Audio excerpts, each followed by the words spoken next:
federal. Tell me who you are. Grace, our CBS. Okay, Do you and have what's any, your question? do you have any reaction to federal DEI employees being put on leave at the end of the day? The federal DEI employees being put on leave? Yeah. I think the American people have spoken very clearly that that the best way to stop discriminating against people on the basis of race or gender is to stop discriminating against people on the basis of race and gender.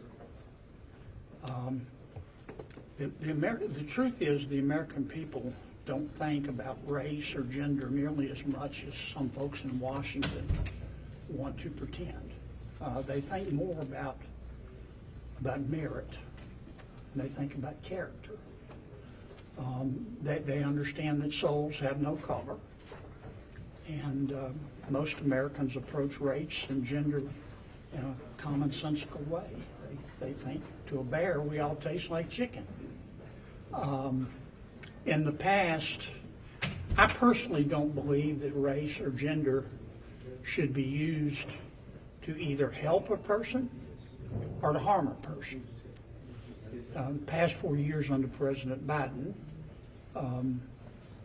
it was the exact opposite. And I think what you're going to see under President Trump, reacting to the feelings of the American people, is to go back to a race-neutral, gender-neutral system based on merit.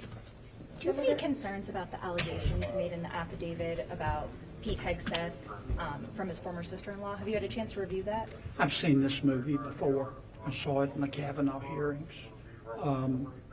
The author of the affidavit submitted the affidavit and said she wouldn't take questions. I noticed that she didn't present herself at the hearing to be examined, and Mr. Hegseth has denied it all. Senator, some of the pardoned January 6th rioters are planning on coming up to the Hill this week and doing tours and getting tours from members. Do you think it's appropriate for them to be coming and visiting so shortly after being pardoned for crimes in the Capitol? Well, I was here on January 6th, and it was not exactly a Lincoln moment for America.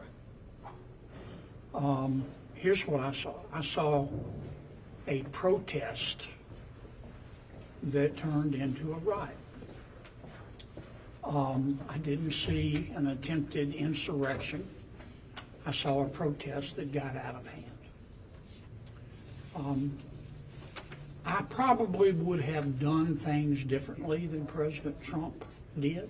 I understand his point of view. I think he feels that people who participated in that protest, which became a riot, were punished excessively because of their politics. I understand that. I'm not saying it's true or not true.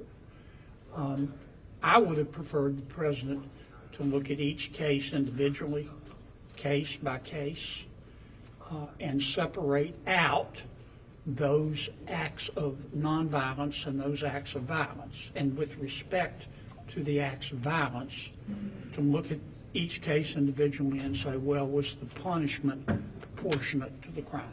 President Trump chose not to do it that way.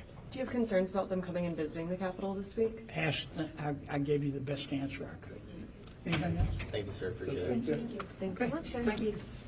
I'll take the rest of the day off. Any plans to go check out the snow this weekend back home? Yeah. No, I've got to stay up here this weekend. We're going to be late. But my people love the snow.